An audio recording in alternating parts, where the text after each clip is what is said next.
안녕하십니까. 의학박사 가정의학과 전문의 명순건입니다. 자, 오늘 명순건 TV는 운동과 건강에 대해서 알아보겠습니다.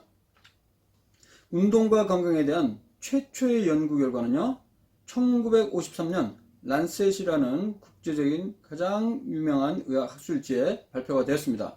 제목은 Coronary Heart Disease and Physical Activity of Work.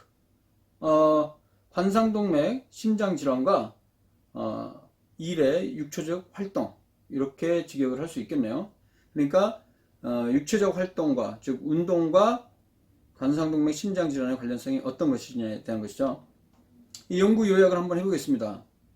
대상자들은 런던의 2층 버스, 트램, 트롤리버스 등의 운전자와 안내원으로 구성된 35세에서 64세 사이의 3만 1000명의 남성입니다.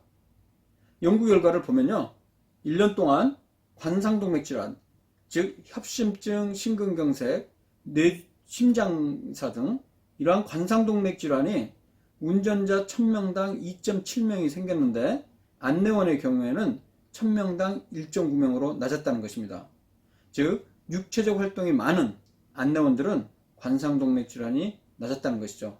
운전자는 하루 종일 앉아서 운동하는 데 비해서 안내원들은 1층에서 2층으로 왔다 갔다 활동이 많았기 때문이라는 것이죠. 실제 그 영국 국가보건서비스 NHS 홈페이지에 들어가 보면요, 규칙적인 육체 활동을 하면 지금까지 나온 여러 연구 결과를 종합해 보면 여러 가지 주요 질병의 위험성을 낮추는 것으로 알려져 있습니다. 특히 퇴행성 관절염, 우리 무릎 관절염 같은 경우 골관절염 대표적인데요. 이 골관절염은 83%만큼 떨어뜨린다고 연구 결과가 나와 있습니다. 고관절 골절도 68%, 그리고 흔한 당뇨 및 그리고 암 중에서는 대장암의 경우는 반 정도 위험성을 낮추는 것으로 되어 있습니다.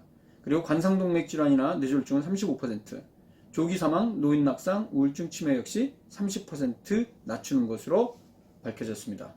그래서 닉 캐블 박사는 운동의 약이라면 지금까지 개발된 약 중에서 가장 비용 효과적인 약이 될 것이다, 이렇게 이야기를 했죠.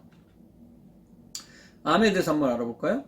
육체 활동을 하는 경우에는 대표적으로 대장암, 유방암, 자궁내막암의 위험성이 낮춰집니다. 한두 편의 연구가 아니고요, 기존에 나왔던 대장암의 경우는 24편, 유방암은 31편, 자궁내막암은 33편의 연구 결과를 종합한 메타 분석 결과입니다. 대략 24%, 12%, 20% 정도 각각 낮추는 것으로 되어 있습니다. 그리고 암 진단 받고 생존한 사람들의 경우에 육체 활동을 한다면 삶의 질이나 특히 암 재발 그리고 진행이나 생존에 이득이 되는 것으로 조사되고 있습니다. 그래서 예를 들어서 암 진단은 육체적 활동이 많게 되면 유방암이나 대장암, 전립선암 등에서 암 사망의 위험을 30에서 60% 낮춘다는 것이죠. 마지막으로 앉아서 지내는 생활과 건강에 대해서 알아보겠습니다. 요즘 현대인들 아주 오랫동안 TV를 시청한다거나 앉아있거나 누워있는 등 이런 앉아서 지내는 생활을 많이 하거든요. 이제 영어로는 sedentary lifestyle이라고 하는데, 이렇게 앉아서 지내는 생활을 하게 되면 암이나 심혈관 질환, 당뇨, 조기 사망의 위험성이 높아지는 것으로 잘 알려져 있습니다.